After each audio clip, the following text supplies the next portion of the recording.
Bienvenue à la Cité des vainqueurs par la foi, également connue sous le nom Église CVF. Notre vision repose sur 1 Jean 5,4 dans les Écritures qui dit que « Tout ce qui est né de Dieu triomphe du monde, et la victoire qui triomphe du monde, c'est notre foi. » Consacré au Seigneur. C'est pourquoi nous prêchons la parole de foi qui transforme le chrétien en vainqueur. Le pasteur Emmanuel Diko Ngbama, enseignant et spécialiste de la parole de foi, est en charge de ce ministère qu'il a fondé en 2014 sur l'instruction du Seigneur. Bien-aimés dans le Seigneur, bonjour. Je suis dans la joie de partager la parole. Cette année sur cette notion, ce que le Saint-Esprit a mis dans mon cœur, c'est de partager avec toi cette réalité parce que le cœur du Seigneur est en train de brûler dans le bon sens, c'est-à-dire il est impatient. Comme la Bible le dit, la création tout entière attend la manifestation des fils de Dieu. Cette manifestation se fait au travers de ta destinée. Dis encore avec moi, ma destinée. Pourquoi on ne peut pas dissocier destinée et étoile? Parce que, comme je l'ai expliqué l'autre dimanche, la destinée, c'est le bien le plus précieux que tu possèdes. Pourquoi? Parce que c'est le dépôt divin. L'apôtre Paul le dit souvent dans le 2e épître à Timothée. Il dit, Timothée, garde ce beau et précieux dépôt. C'est un dépôt que Dieu t'a confié. Ta destinée ne t'appartient pas, elle appartient à Dieu. Je vais même aller encore plus loin. C'est-à-dire que le Seigneur te fait confiance. Lorsqu'il t'a créé, lorsqu'il t'a façonné, il a pris ce qui est de lui. Il a déposé en toi pour que ce que lui, il a mis en toi serve à l'expansion du royaume de Dieu. Est-ce que quelqu'un me comprend? C'est une responsabilité importante et je te le dis, le Seigneur te demandera des comptes de ce que tu as fait de ce dépôt. Lorsque l'apôtre Paul écrit le 2e épître de Timothée, il est en train de cheminer vers la fin. Il va être exécuté. Mais il explique à Timothée, il dit Timothée, moi j'ai conservé ce dépôt. C'est-à-dire que j'ai cheminé dans le chemin de la foi, dans le chemin de ma destinée. Bien-aimé, tu dois comprendre que nous avons été créés à l'image de Dieu et à sa ressemblance, n'est-ce pas? Et le Seigneur me faisait comprendre par une vision cette image, c'est qu'il prend ce qui est de lui, le potentiel divin. Il a mis ça au-dedans de toi pour que lorsque tu marches dans le chemin que Dieu a préparé pour toi, tu contribues à ce que le royaume de Dieu avance et que le royaume des ténèbres recule. Est-ce que quelqu'un me comprend toujours? Parce que c'est tellement capital ce que nous sommes en train de voir, c'est-à-dire que le royaume de Dieu, l'Église, le christianisme dépend en réalité de la prise de conscience de chaque chrétien à titre individuel de son rôle, de son couloir, de sa destinée. Et on a parlé bien sûr de la vision. Est-ce que l'Église me suit toujours? Alors, on va prendre un petit passage pour commencer. C'est dans le psaume 32. J'aime bien ce passage, le psaume 32. Sœur Isabelle, on va aller dans la version second 21. Psaume 32, le verset 8. Uniquement. Psaume 32, le verset 8. C'est un passage que j'aime beaucoup, je prie beaucoup sur ce passage et ça va nous introduire dans ce que nous sommes en train de voir aujourd'hui. Amen. Si tu as trouvé, est-ce que tu peux dire Amen? Ah, toi, Amen me donne sommeil. Est-ce que tu peux dire Amen? Amen. Ah, Amen. Que le Seigneur te bénisse. Alors, allons-y, sœur Isabelle. Je t'instruirai et te montrerai la voie que tu dois suivre. Je te conseillerai, j'aurai le regard sur toi. Là, c'est le Seigneur qui parle. Il dit, je t'instruirai. En d'autres termes, je t'introduis, je te donne la sagesse et l'intelligence. Jusque-là, suis-moi très bien. Le Seigneur dit, je vais t'instruire. Pourquoi? Pour te montrer la voie que tu dois suivre. Et ce qui m'intéresse ici, c'est le terme voie ou le chemin que tu dois suivre. Et je l'ai expliqué la semaine dernière, le terme destinée en hébreu se dit derek. Dis avec moi derek. D-E-R-E-K. Derek. Qui signifie chemin, qui signifie voyage, qui signifie la voie, qui signifie la destinée. Mais encore plus loin, le terme derek signifie caractère, état d'âme. Et aujourd'hui, je peux même le résumer en disant que derek signifie comportement. Ça veut dire quoi? Ça veut dire que pour que tu puisses accomplir le plan de Dieu dans ta vie, tu as besoin d'instruction. L'enseignement ouvre les yeux de ton esprit. C'est pour ça que ce passage son pendant dans le Nouveau Testament se trouve dans Éphésiens chapitre 1 au verset 17, lorsque l'apôtre Paul dit que Dieu doit te donner un esprit de sagesse et de révélation afin de connaître. Et c'est ce que je vais me forcer à faire toute cette année, à te donner la parole de Dieu pour qu'au travers de cette parole, les yeux de ton esprit s'ouvrent pour que tu vois la voie que tu dois suivre. Est-ce que l'Église me comprend toujours? Un chrétien qui n'aime pas l'enseignement, un chrétien qui n'aime pas être enseigné, lire ou méditer la parole de Dieu ne peut pas rentrer dans le chemin, la destinée que Dieu lui a donnée. Est-ce que l'Église me suit toujours? Le Seigneur dit, non seulement je vais t'instruire, je vais te montrer le chemin que tu dois suivre, je vais te conseiller. Ça, c'est l'action du Saint-Esprit. Et ensuite, j'aurai mon regard sur toi. Il sera en permanence avec toi. Bien-aimé, je ne sais pas comment t'expliquer ce qui brûle dans mon cœur par rapport à cela, parce que je sais dans mon esprit, le Seigneur me l'a montré, qu'il est temps que tu rentres pleinement et que tu prennes pleinement à cœur, que tu te donnes les moyens de performer dans ce que Dieu a déposé en toi. On a vu la semaine passée, lorsque la Bible parle d'étoiles, nous sommes le sel, la lumière, etc. Oui, donc je ne reviens pas là-dessus parce que je vais aller sur des choses encore plus profondes. Dis à quelqu'un, c'est ma saison. Dis-lui, c'est mon temps. C'est ma destinée. Bien aimé, la confession de la bouche est tellement importante. La Bible dit, quand tu crois dans ton cœur, Dieu te déclare juste. Mais quand tu confesses de ta bouche, tu déclares, tu arrives à la délivrance, à la percée et à la destinée. Est-ce que l'Église me comprend toujours? Maintenant, la semaine passée, j'ai commencé à expliquer une réalité. J'ai dit que tout à chacun, Dieu a donné, nous tous, comme nous sommes ici, nous avons reçu quelque chose de la part du Seigneur. Un dépôt, don, talent, vocation. Je prendrai le temps d'expliquer à tout un chacun comment Dieu parle et comment découvrir son étoile, sa destinée. Mais aujourd'hui, je commence à parler du voyage. Et quand on parle du voyage et de la destinée, on prend des exemples qui sont dans l'Ancien, on prend des exemples qui sont dans le Nouveau Testament. Je veux d'abord sensibiliser le peuple de Dieu. On avait vu la semaine dernière, David, il dit, « Mes destinées sont dans ta main. Délivre-moi de mes ennemis. » Que tu le veuilles ou non, tu as reçu un dépôt de la part de Dieu. Moi, j'en ai reçu un, tu en as reçu un. Chacun a reçu un dépôt individuel. Donc, tu n'es pas en concurrence avec ton voisin. Ça ne sert à rien d'être jaloux de ta voisine. Ce que tu dois faire, c'est de travailler ce que Dieu a mis en toi. Est-ce que l'Église me suit toujours? Ok. Et on va prendre l'exemple du peuple d'Israël. Ce sont des images qui nous parlent beaucoup. Et ce matin, lorsque le peuple d'Israël est sorti d'Égypte, traversé la mer Rouge, Dieu a détruit l'armée de Pharaon. Ils ont loué le Seigneur. Le Seigneur a commencé à traiter le problème de l'amertume. Là, je suis dans le livre d'Exode. Il a traité le problème de l'amertume. Il leur a donné l'écaille pour manger parce qu'ils avaient besoin de viande. Le Seigneur a continué. Il a fait sortir l'eau du rocher. Et maintenant, on arrive dans Exode chapitre 17. Exode chapitre 17. Le peuple d'Israël maintenant est confronté à une autre réalité. Cette réalité s'appelle Amalek. Dis avec moi Amalek. Amalek, c'est le premier adversaire que le peuple d'Israël a rencontré sur le chemin qui l'amène vers sa destinée. La destinée d'Amalek, la destinée d'Israël, devait à un moment ou à un autre se confronter. Et ce matin, je vais prendre le temps de t'expliquer cette réalité. Comme on l'a vu tout à l'heure, le Seigneur dit, je t'instruirai, je vais te montrer la voie que tu dois suivre. La parole du Seigneur va t'éclairer pour que tu saches ce à quoi tu es destiné et tu es appelé. Amen, amen. Alors, on va commencer notre texte dans Exode chapitre 17 à partir du 8e verset. À partir du 8e verset, on va aller step by step et le Seigneur va éclairer tout un chacun. Alléluia. Sœur Isabelle, on peut y aller. Les Amalécites vinrent combattre Israël à Réphidim. Alors, première chose à comprendre ici, dis avec moi Réphidim. Réphidim signifie le lieu du repos. Israël est sorti de la servitude. C'est comme toi.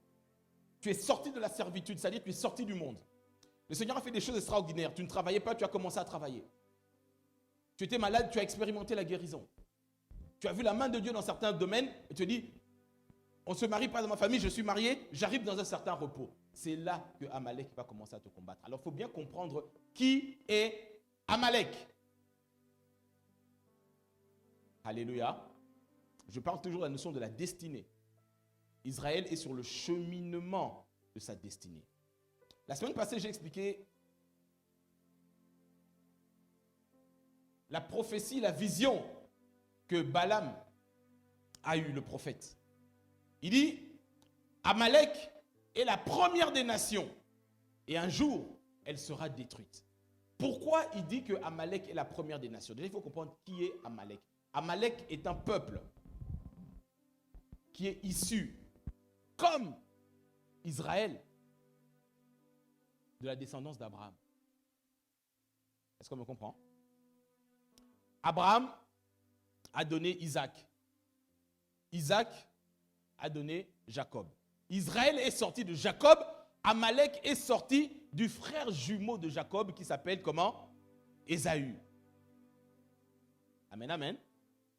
Et donc, la Bible nous montre cette réalité. Sur le chemin de ta destinée, tu ne peux pas atteindre le but si tu ne prends pas soin de traiter le problème qu'est Amalek. Que tu le veuilles ou non, que tu parles français, anglais, chinois ou pas, que tu sois croyant, athée ou pas, c'est un principe universel. C'est-à-dire que le diable fera toujours tout pour freiner et bloquer ta destinée en commençant à te combattre dans ta propre maison, dans ta propre famille, dans ta propre lignée.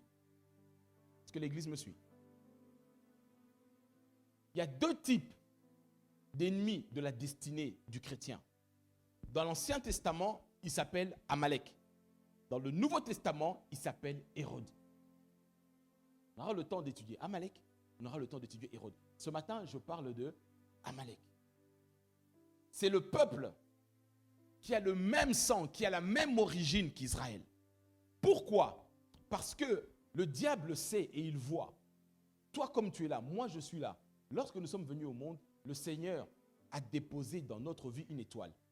Et cette étoile, ceux qui sont dans le monde des ténèbres peuvent la voir. On l'a vu pour Jésus, lorsqu'il est né, les rois mages, ils ont suivi quoi? Ils ont suivi quoi? L'étoile. Ce n'est pas simplement l'étoile du sapin de Noël, frère. Non. Cette étoile montre la destinée et la puissance et la grandeur de celui qui est dépositaire de cette étoile. Maintenant, la Bible dit, Jésus-Christ est l'aîné de plusieurs frères. C'est-à-dire que nous, comme nous naissons de nouveau, nous avons la nature divine. Et la Bible appelle Jésus-Christ l'étoile brillante du matin. Si Jésus est une étoile, toi aussi tu es quoi? Et s'ils étaient capables de voir l'étoile de Jésus et que Hérode a pu la combattre, alors les sorciers de ta maison ont pu voir aussi ton étoile. Peu importe que tu sois gentil ou pas, ta destinée, Dieu a pris ce qui était en lui de son étoile, il a déposé ça en toi. Ça, c'est la part de Dieu. Mais ta part à toi, c'est de comprendre, de prendre conscience, de travailler et de protéger cette étoile. C'est pour ça que Paul dira à Timothée, protège, garde ce dépôt. Est-ce qu'on me suit toujours? Amen, amen. Salomon dira ceci, que Dieu a placé dans l'homme, dans tout être humain, le sens de l'éternité. L'éternité dépend de ta destinée. Et Dieu a mis ça dans tous les êtres humains. Je reviens maintenant encore sur Amalek aujourd'hui. Je veux que tu comprennes, suis-moi très bien, je te parle de ce que Dieu a mis dans mon cœur pour toi. Amalek est venu combattre Israël à Réphidim, un lieu de repos. Tu as donné ta vie à Jésus et tu dis, mais depuis que je suis devenu chrétien, pourquoi la nuit je ne dors pas bien? Pourquoi telle chose qui semble évidente pour moi semble être bloquée? Parce que Amalek commence à te combattre dès ton enfance. Le diable met dans le parcours des enfants de Dieu des occasions de chute, des mauvaises semences depuis ton parcours. Je te le dis et je te le répète. La destinée d'Érec, en réalité, si tu regardes bien, n'a rien à voir avec ton esprit. Dieu a déposé quelque chose dans l'esprit, mais le problème, destinée, ça signifie état d'âme, caractère et comportement. le diable ne peut pas bloquer ta destinée, mais il peut t'en détourner. Est-ce qu'on me suit? Il ne peut pas bloquer ta destinée, mais il peut t'en détourner. Comment? En mettant la pression sur ton âme. Les mauvais raisonnements, les mauvais choix, les mauvaises rencontres, mauvais caractère égale mauvaise destinée. Ok, jusque-là, Église? Est-ce que l'Église est toujours avec moi? Je vous sens bien calme ce matin. Amen, amen. Maintenant, on continue maintenant le texte, on rentre dans le texte. On peut reprendre à partir du verset 8, s'il te plaît. Les Amalécites vinrent combattre Israël à Réphidim. Alors, Moïse dit à Josué, « Choisis-nous des hommes, sors et combats les Amalécites. Demain, je me tiendrai au sommet de la colline, le bâton de Dieu dans la main. » Ok. Il y a un principe spirituel que tu dois comprendre, bien-aimé. Aujourd'hui, je veux que les yeux de ton esprit s'ouvrent. Jésus a dit à ses disciples, il dit, vous serez mes témoins à Jérusalem d'abord, en Judée ensuite, en Samarie, jusqu'aux extrémités de la terre. Ça veut dire quoi? Ça veut dire que vous devez d'abord être capable de me témoigner dans votre cercle familial. Rentre dans ta destinée, dans le cercle familial. Rentre et règle les problèmes dans le cercle familial. Ensuite, tu pourras traiter le quartier, la région, le département, jusqu'à l'éternité. Est-ce qu'on me comprend? Ça veut dire que pour beaucoup trop de gens, on pense qu'être chrétien, c'est s'occuper d'abord de ce qui est à l'extérieur. Non, tu commences d'abord par l'intérieur parce que le premier ennemi qui va te combattre, c'est ce qui se passe dans le foyer, dans la maison. 90% des problèmes que nous traitons de délivrance, d'oppression et tout cela trouvent leur origine dans le cercle familial. Les blessures au niveau de l'âme, les déceptions, les trahisons, les rancunes, les rancœurs, les blessures, toutes ces choses-là, le diable les met les uns après les autres pour justement bloquer ta destinée. Comment la bloquer? En te faisant détourner de la voie que Dieu a préparée pour toi. Je veux vraiment parler à ton esprit et à ton âme ce matin.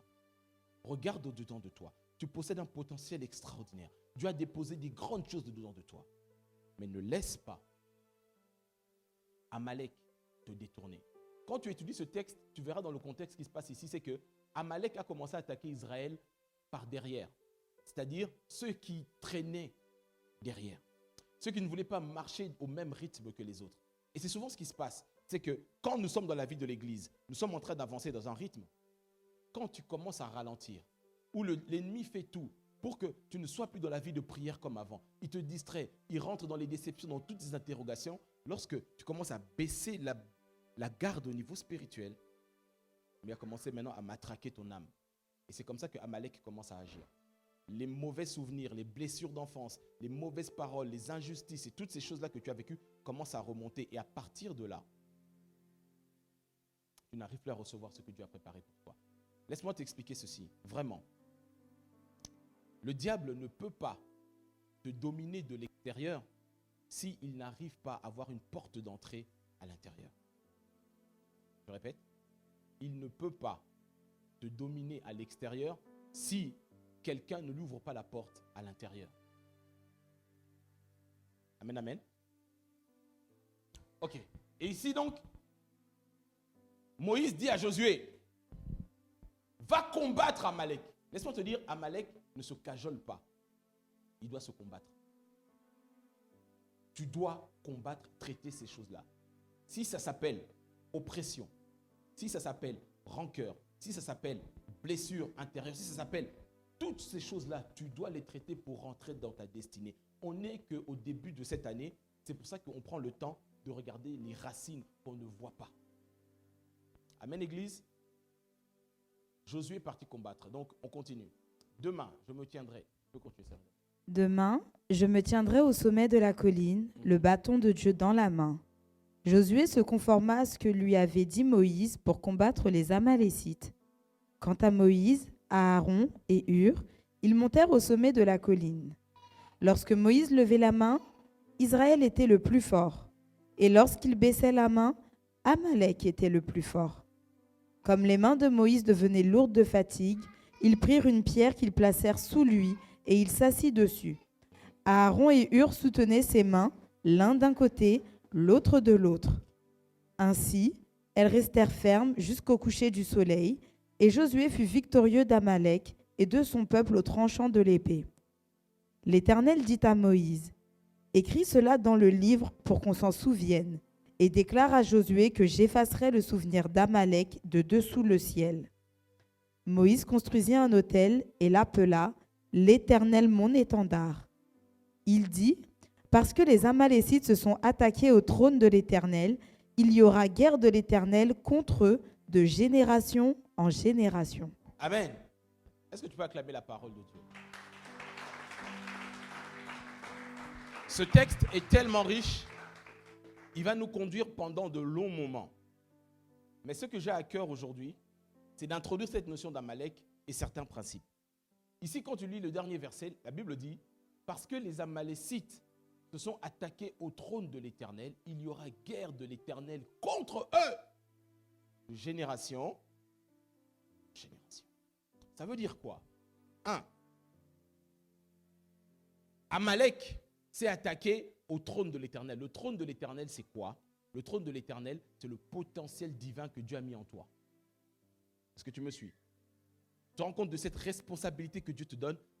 Le Seigneur te considère comme le trône de l'Éternel dans ton foyer, dans ta maison, dans ta cellule familiale. Il dit, à cause de cela, celui qui s'attaque à toi, moi je m'attaque à lui. Ce n'est pas toi, mais il dit, c'est moi Dieu qui déclare la guerre à Amalek de génération en génération. Pourquoi? Parce qu'en réalité, dans toutes nos familles afro-antillaises, on trouve toujours des gens qui ont touché à l'occultisme ou qui ont été consultés, des devins, des voyants. Dès qu'il y a ce contact-là, il y a une porte qui est ouverte. Et quand cette porte-là est ouverte, l'objectif de cette porte-là, c'est justement de ternir toutes les étoiles. Parce que le diable n'est pas omniprésent. Le diable n'est pas omniscient. Mais il s'est organisé de telle manière que dans toutes les familles, il puisse avoir une antenne.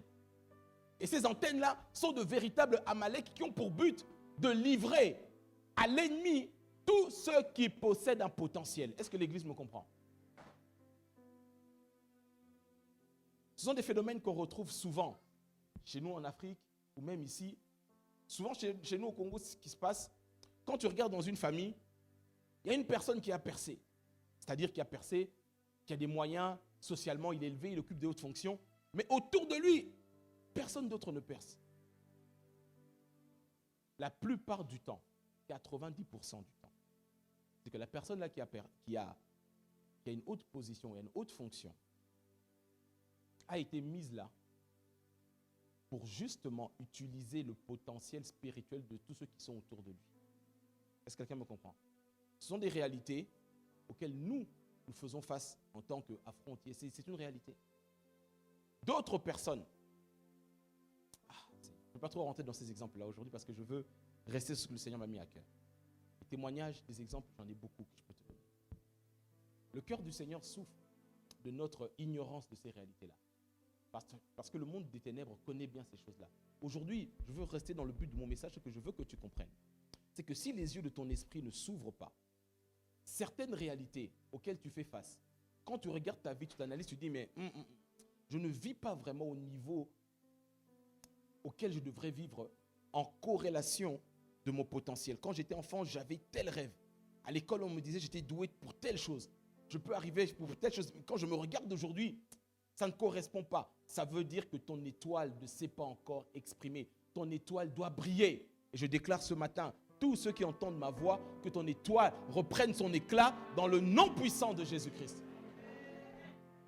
Ton étoile, c'est le dépôt divin que Dieu a mis en toi. J'avais donné cet exemple-là il y a 2 semaines. Lorsque Marie est venue voir Élisabeth et qu'elle était enceinte de 6 mois, lorsqu'elle a entendu la voix de Marie parler prophétiquement de la part du Seigneur, elle a dit que l'enfant qui était au-dedans d'elle a fait quoi? A commencé à tressaillir de joie. Je parle à ton étoile qui est au-dedans de ton esprit. Au son de ma voix, aujourd'hui l'Éternel m'a envoyé, lorsque je parle, que l'étoile qui est au-dedans de toi recommence à briller et tu rentres pleinement dans ta destinée dans le nom puissant de Jésus. Celui qui dit Amen très fort, le reçoit maintenant au nom de Jésus.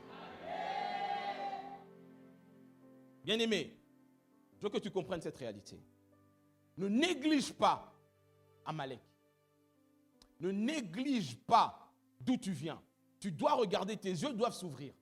Certaines fatalités, certains problèmes qui sont récurrents dans ta famille viennent des portes qui ont été ouvertes par les gens que tu as rencontrés, par tes parents, par tes partenaires ou autres. Tu dois checker cela parce qu'on n'a plus de temps à perdre. Est-ce que l'Église me comprend bien ce matin? Je vais prendre l'exemple d'un homme de Dieu dans l'Ancien Testament. Je reste toujours sur Amalek qui ouvre les portes. La Bible dit qu'il est la première des nations qui doit être détruite pour que Israël rentre dans sa destinée. Et Amalek n'était pas une nation puissante, mais c'était une nation qui avait accès à ta vie. Comment? Par les liens du sang. Comment? Par certaines facilités. Amen, Église. Je parle ce matin de Samson. Bien sûr, on connaît l'histoire de Delilah, mais ce matin, je ne parle pas de Delilah. Samson, comme tu le sais, c'est quelqu'un qui a été oint par Dieu et qui avait une vision extraordinaire. Sa naissance a été annoncée d'une manière prophétique, c'est-à-dire que son étoile brillait déjà avant sa naissance. Dieu a envoyé un ange important venir voir sa mère et lui dire « La destinée de Samson, c'est délivrer son peuple de l'oppression. » Amen. Le nom Samson signifie « petit soleil ». C'est l'image de l'Ancien Testament de ce que nous sommes aujourd'hui. Parce que Jésus est le soleil de la justice. Il est le grand soleil. Samson, petit soleil. Il est destiné par Dieu à délivrer le peuple de l'oppression. Comme toi, tu es là, ce que Dieu a mis en toi délivre beaucoup de gens de toute forme d'oppression, de toute forme de malédiction, par ton apport, par l'évangélisation, par tes prières, par ton intercession. Bien-aimé, vraiment, ne te néglige pas. Quand je vous vois ici, je vois des dépôts extraordinaires que Dieu a mis en vous. Et mon travail, mon cœur brûle. Je dis, réveille le dépôt et que ton étoile brille au nom de Jésus-Christ. Alléluia. Samson, petit soleil.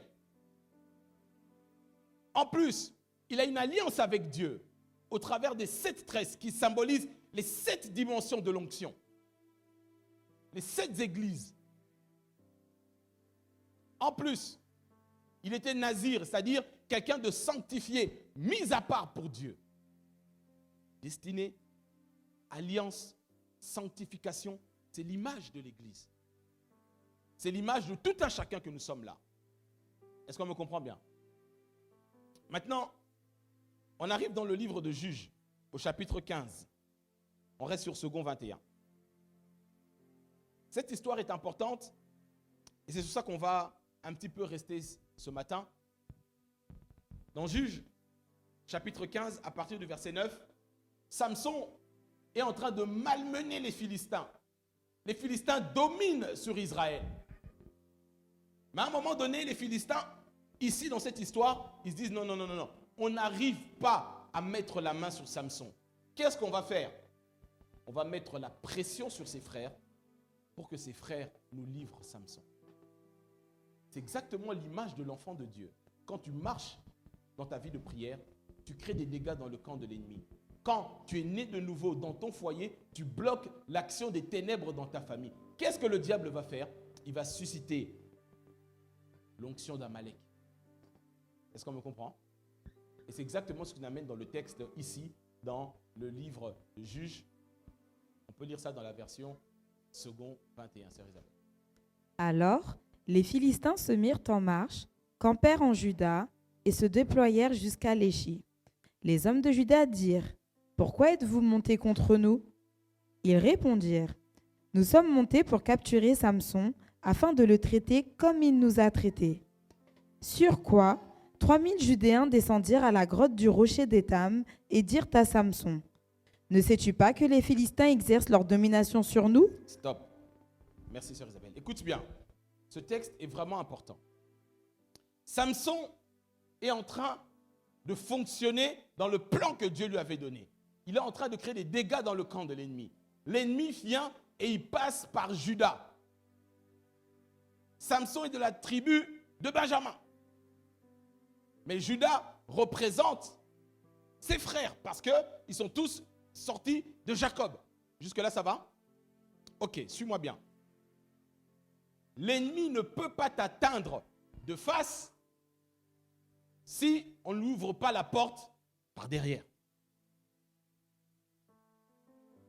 Alléluia.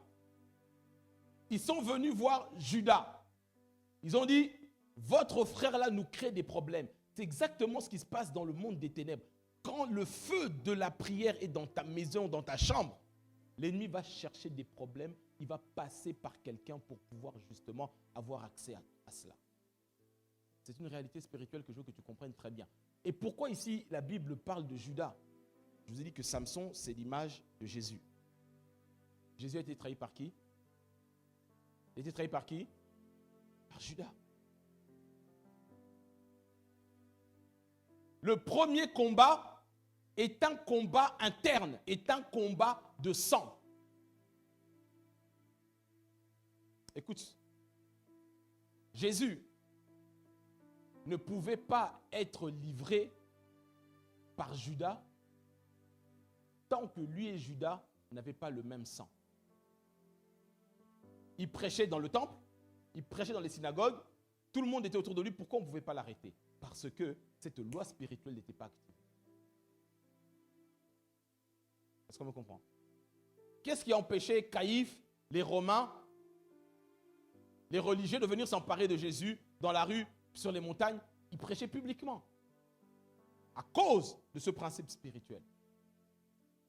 Alors maintenant la question est, quand est-ce que Jésus et Judas ont partagé le même sang? Au travers de la Sainte Seine. Certains combats qu'on a dans nos églises ne peuvent pas nous atteindre si d'autres bien-aimés n'ouvrent pas la porte dans l'église. On est en train de lier des géants, des démons à l'extérieur. En réalité, notre premier ennemi, c'est Amalek. Les plus grandes trahisons, on trouve ça entre nous à l'église.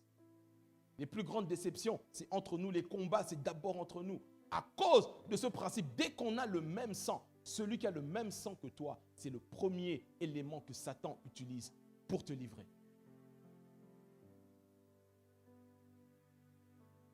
Est-ce que l'église me comprend? Nous devons faire attention à cela. Le but de ce message n'est pas de créer la méfiance ou la zizanie. Jamais. C'est justement que tes yeux s'ouvrent pour que tu ne sois pas un chrétien frustré et déçu après 5 ans, 10 ans, 7 ans, 15 ans de ministère. Ces choses-là doivent être traitées. Est-ce que quelqu'un peut dire amen? Jésus, en prenant la Sainte Seine avec Judas, a déclenché cette loi qui a autorisé maintenant que Judas puisse le trahir. Les plus grands coups bas ou défaites que nous pouvons avoir viennent d'abord de l'intérieur, dans nos églises, à cause de ce principe spirituel d'Amalek. Je parle de la destinée, je parle du couloir de quelqu'un.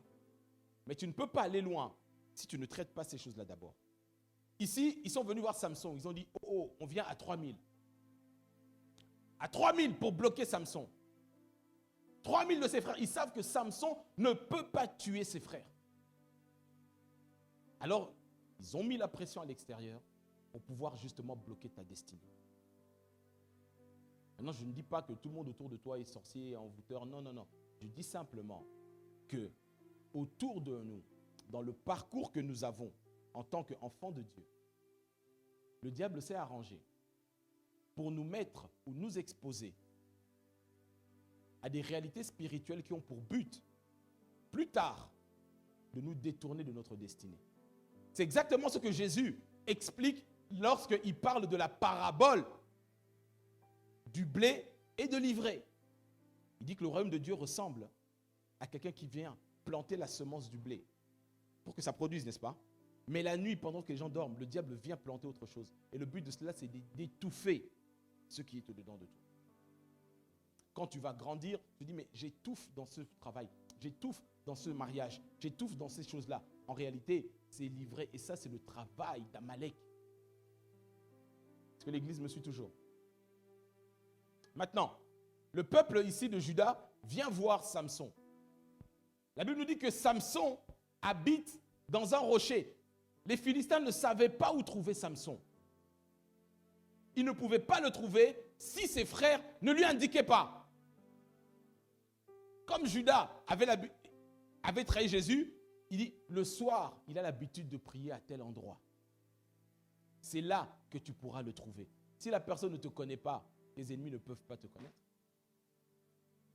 Est-ce que l'Église me suit toujours? Il ne faut pas sous-estimer ces réalités-là. Non, on n'est pas paranoïaque, frère. On est très conscient de certains combats. Sur quoi, sœur Isabelle? S'il te plaît. Sur quoi? 3000. Sur quoi 3000 Judéens descendirent à la grotte du rocher d'Étam et dirent à Samson, « Ne sais-tu pas que les Philistins exercent leur domination sur nous ?» Ne sais-tu pas que dans cette société, c'est pas bien de crier que tu es enfant de Dieu, que tu vis dans une consécration, mets un peu de mélange dans ta vie. C'est le même principe. Ne sais-tu pas que la bien-pensance domine sur nous? C'est pas grave, copain, copine, c'est pas grave, toutes ces choses-là. Ça, c'est une forme de domination dans la mentalité. Est-ce que quelqu'un me suit? Sais-tu pas qu'il faut des fois être un petit peu flexible, frère?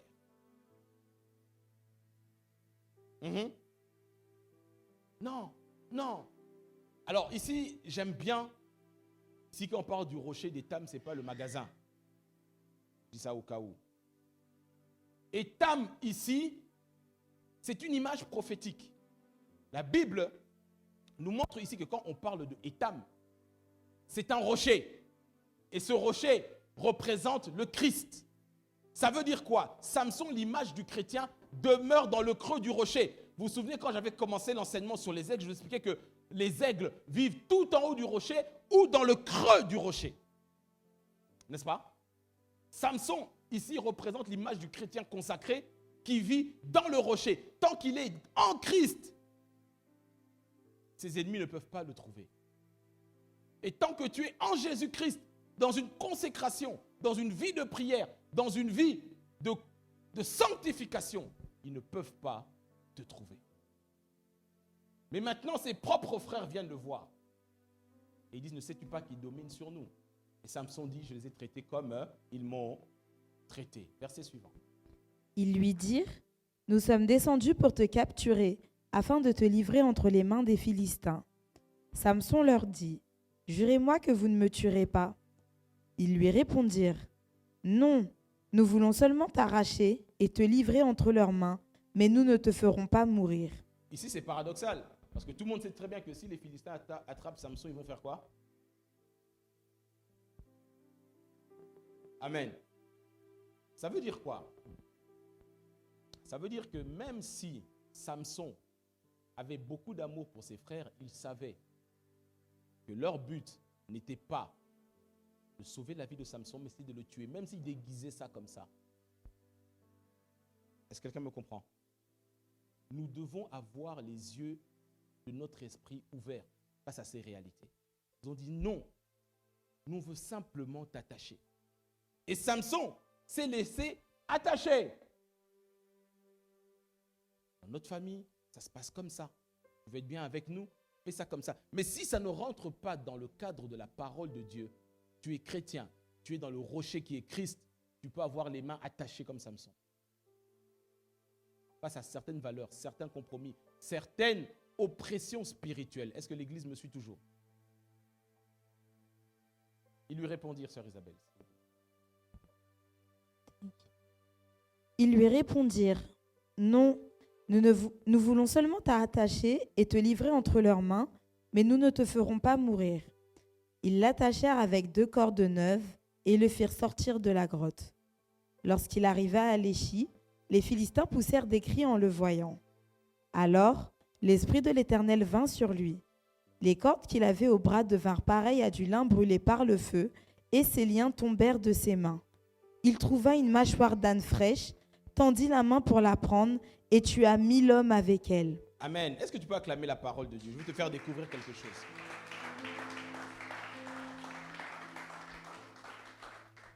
Le but d'Amalek, c'est de freiner ta marche et ta course. En mettant l'amour du monde dans ta vie, en mettant des mauvaises personnes sur ton chemin, Parce qu'il y a des rencontres qui sont de réelles malédictions dans la vie de certaines personnes.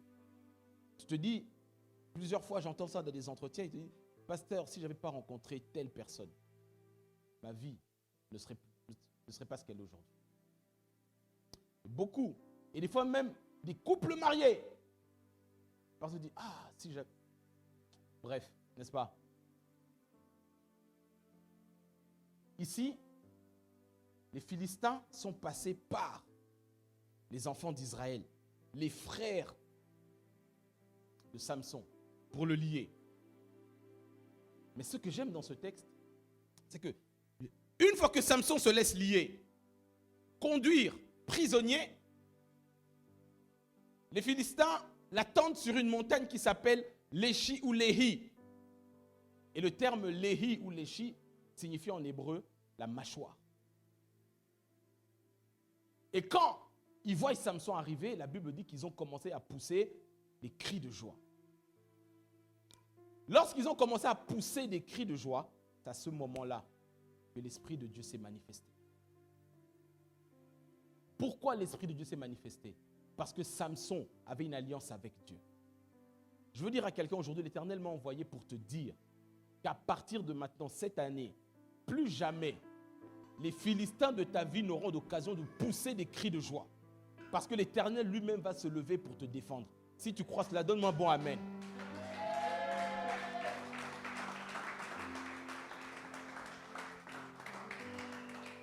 Plus jamais, ils pensaient bloquer ta vie. Plus jamais, ils pensaient t'avoir fait prisonnier. Ils ne vont plus jamais se réjouir sur ton sort. Alors ici, comprends bien cette réalité. Ils arrivent sur une montagne, une colline escarpée qui s'appelle Léhi, qui signifie en hébreu la mâchoire. Ils ouvrent leur bouche, ils ont commencé à louer leur Dieu, Dagon. Alléluia. Le Dieu des Philistins, c'est Dagon. Moitié homme, moitié poisson. Esprit des eaux, sirène. Ils ont commencé à louer et à adorer Dagon. Le Saint-Esprit a dit non, cette fois-ci, moi-même, j'interviens. On peut retrouver encore le texte. Remonte un petit peu, s'il te plaît, frère. Quel verset sort Saint-Pierre? 14. Lorsqu'il arriva à Léhi, les Philistins poussèrent des cris en le voyant. Alors, l'Esprit de l'Éternel vint sur lui. Les cordes qu'il avait au bras devinrent pareilles à du lin brûlé par le feu, et ses liens tombèrent de ses mains. Donc la Bible ici parle de liens. C'est une réalité spirituelle. Samson, loin de Dieu. Samson, alliance avec Dieu. Samson, vie de consécration. Samson, vie de sanctification. Mais lié. Il faut l'onction pour justement détruire cela. Mais d'où venaient les liens de Samson? De ses frères. Est-ce que quelqu'un me comprend? Et donc quand ils ont commencé à pousser des cris de joie, ils ont ouvert la bouche. Le Saint-Esprit lui-même est descendu. Et c'est la même chose qu'il va faire sur toi cette année au nom de Jésus. Tu remarqueras que nulle part ici tu vois Samson en train de prier. C'est là où tu vois la fidélité de Dieu. Est-ce que tu me suis? Là, Samson, il ne prie pas là. Il est lié. Mais quand Dieu entend des cris de joie dans le camp des adversaires, lui-même, il intervient en ta faveur. C'est ça que je trouve extraordinaire dans ce texte. Alors l'Esprit, avec un E majuscule, le Saint-Esprit, vient sur Samson. Et les cordes qu'il avait dans les mains deviennent comme des lins qui se brûlent et qui se cassent facilement. Amen, amen. Maintenant, regarde bien la suite. Samson, la Bible nous dit, il va ramasser une mâchoire. Une mâchoire d'âne. Un animal qui est censé être mort, qui ne sert plus à rien. Mais ici, la clé ne se trouve pas dans l'os, la clé se trouve dans la mâchoire. Ça veut dire quoi? Et retiens bien ceci. La destinée, la clé de la destinée se trouve dans la bouche. Je répète, la clé de ta destinée se trouve dans la bouche. Tout comme je vous ai démontré qu'Israël est resté 400 ans prisonnier à cause de la bouche de Pharaon, la bouche du Dieu Soleil. Il fallait que Dieu dise à Moïse, je serai moi-même avec ta bouche. Dieu ne permettra plus que la bouche de nos ennemis se réjouisse de notre malheur. Ça, c'est terminé au nom puissant de Jésus-Christ. Parce qu'il est temps qu'on rentre dans notre destinée. Il est temps que tes enfants réussissent. Il est temps que tes business fleurissent. Et donc, Samson ramasse une mâchoire d'âne. Et avec cette mâchoire, il a commencé à déclarer. Et je méditais encore sur ça. Pourquoi un âne? Parce que l'âne représente l'animal domestique par excellence. L'âne représente la propriété de quelqu'un. Lorsque Jésus est rentré dans Jérusalem, il est rentré sur un quoi?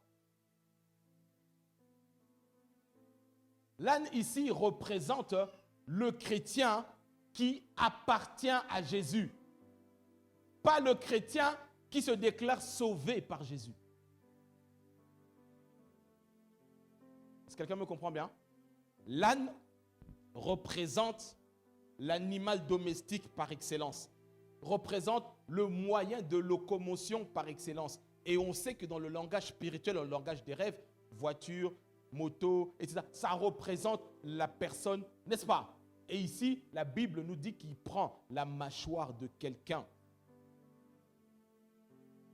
qui lui appartient, un animal domestiqué.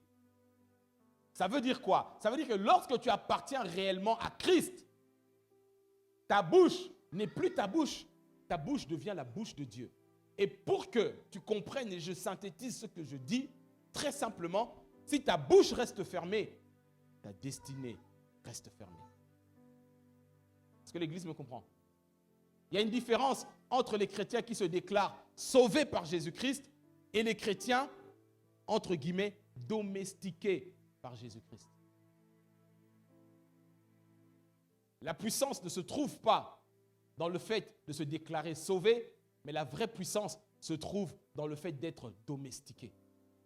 Pourquoi la Bible explique la Bible? Le livre de Jacques dit « Soumets-toi à Dieu, résiste au diable et il fuira ». Tu veux rentrer dans ta destinée, tu veux vivre le plan de Dieu pour toi, la première chose, fais de Jésus réellement ton Seigneur. Ici, vous connaissez le terme grec « Kyrios ». Ça signifie le propriétaire de ta vie. À l'Académie de la parole de foi, on définit réellement ce qu'est le chrétien. Le chrétien véritable, c'est une personne qui appartient à Christ. Pas qui déclare simplement que Jésus est mon sauveur, mais que Jésus est mon Seigneur. Et si il y a un Kyrios, en grec, ça signifie qu'il y a aussi un quoi? Un doulos. Que l'Église me comprend. Je parle ici de cette histoire qui est tellement prophétique et puissante. Je dis que la plupart des combats que nous avons tirent leur origine de notre passé ou de notre foyer.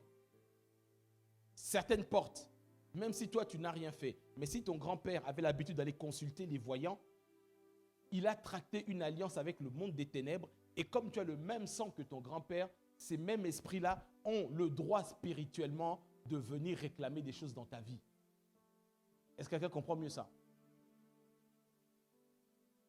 Que tu le veuilles ou non, si dans ta famille, dans ta lignée, ton père ou son frère sont dans la boisson, dans l'alcool ou la drogue, qu'ils ont ouvert des portes dans leur vie, du fait que tu partages le même sang que ces esprits-là ont le droit de venir oppresser et réclamer et ternir ton étoile. Et c'est de ça que je parle du principe d'Amalek.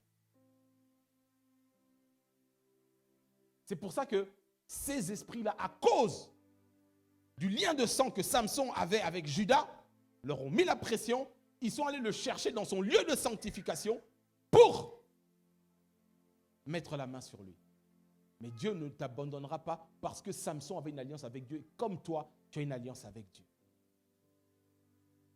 Et même si tu es fatigué, tu es tombé, réclame-toi de mon alliance que moi j'ai avec Dieu. Et le Seigneur, le Dieu que je sers, se souviendra de toi. Est-ce que quelqu'un me comprend? C'est pour ça qu'il est important d'avoir un ancrage spirituel. Il est important d'avoir une couverture spirituelle. Je reviens encore à cette loi de la première mention. Lorsque Amalek est venu dans Exode 17 combattre Israël, Josué est parti combattre sur le terrain. Moïse, qui représente la sacrificature, se trouvait sur la montagne. Tu ne peux pas vaincre Amalek s'il n'y a pas quelqu'un qui intercède pour toi. Qui te montrera, ici il faut faire comme ça. Ici il faut aller comme ça. C'est une loi spirituelle. Laisse-moi terminer sur cette réalité. Pourquoi j'insiste sur cette image de Moïse sur la montagne? Le terme Amalek signifie ceux qui vivent dans la vallée. Je vous ai expliqué cette image, je vous renvoie encore à mon enseignement sur l'aigle. La Bible nous donne 3 images de l'homme. Esprit, âme et corps. Et dans le naturel, on parle de la plaine qui représente le corps, la montagne qui représente l'esprit et la vallée qui représente l'âme. Et la destinée, ce n'est ni dans la plaine, ni sur la montagne, mais c'est un problème de vallée. Maintenant, suis-moi bien, la vallée, ça représente ton âme. Et je te l'ai dit, la Bible le dit, si ton âme ne prospère pas, ta vie ne prospère pas. Même si tu parles en langue. La source de ta vie, c'est l'esprit, mais le centre de ce qui se passe dans ta vie, c'est au niveau de ton âme. C'est là où il y a tes émotions, le rejet, les blessures, les rancœurs, les trahisons, les amertumes. Toutes ces choses-là sont au niveau de l'âme. Et l'âme, c'est la vallée. Et c'est le terrain d'Amalek. Tu ne peux pas vaincre Amalek si toi aussi, tu combats dans la vallée. Il faut que tu sois porté par quelqu'un qui est sur la montagne. Est-ce que l'Église me comprend? Il faut que les mains du sacrificateur soient levées en ta faveur. Et quand les mains du sacrificateur sont levées en ta faveur, à ce moment-là, tu peux être victorieux sur Amalek. Église, je peux être long ce matin, mais je veux que tu me comprennes bien. Si nous sommes négligents sur ces sujets-là, nous finirons par être une génération de chrétiens frustrés. On voit la terre promise, mais on n'entrera jamais. Aujourd'hui, je veux que tu te vois comme quelqu'un en qui Dieu a fait confiance, en te donnant un dépôt. Tu as des talents, des dons, des choses extraordinaires, mais c'est à toi de veiller sur ça. Moi, mon travail, c'est comme j'ai dit dans le psaume 38, Dieu dit, je t'instruirai. Je t'ouvre à la sagesse. Que les yeux de ton esprit s'ouvrent pour que tu comprennes quel est le chemin, direction. Je traite ton état d'âme. Je traite ton comportement pour que tu ne passes pas à côté de ta destinée. Et c'est par rapport à notre destinée que nous aurons à rendre des comptes devant Dieu. Samson, à cause de son alliance avec Dieu, le Seigneur n'a pas permis qu'il soit rendu esclave par ces Philistins. Est-ce que quelqu'un me comprend?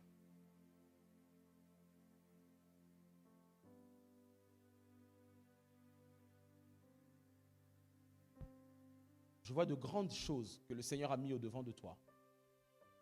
Mais Amalek doit être traité et détruit.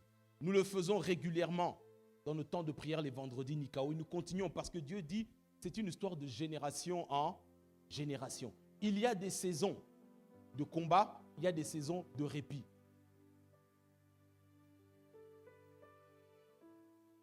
Mais le sort du chrétien, c'est d'être un homme de guerre. Aujourd'hui, bien-aimé, le temps est arrivé. Prends conscience de ce que Dieu t'a donné et quelle est ta responsabilité.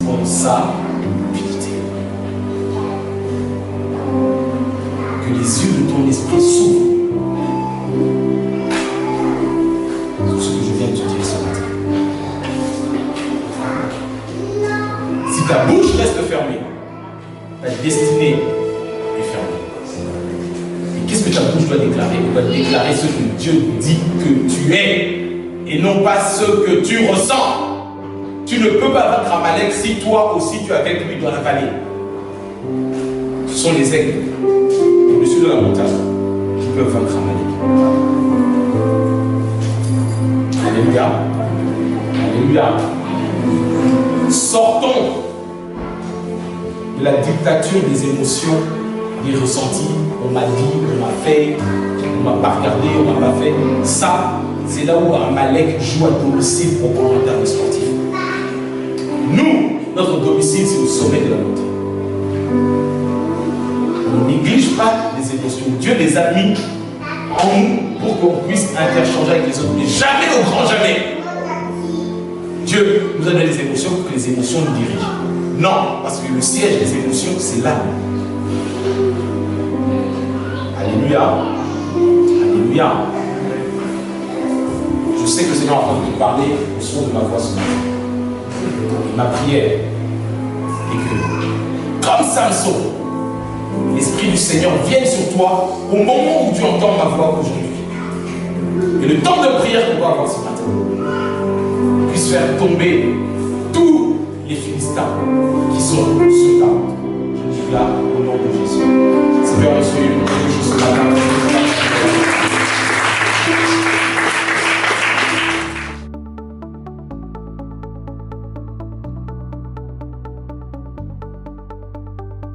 Bienvenue à la Cité des vainqueurs par la foi, également connue sous le nom Église CVF. Notre vision repose sur 1 Jean 5,4 dans les Écritures qui dit que tout ce qui est né de Dieu triomphe du monde, et la victoire qui triomphe du monde, c'est notre foi. Consacré au Seigneur. C'est pourquoi nous prêchons la parole de foi qui transforme le chrétien en vainqueur. Le pasteur Emmanuel Diko Ngwama, enseignant et spécialiste de la parole de foi, est en charge de ce ministère qu'il a fondé en 2014 sur l'instruction du Seigneur. Bien-aimés dans le Seigneur, bonjour. Je suis dans la joie de partager la parole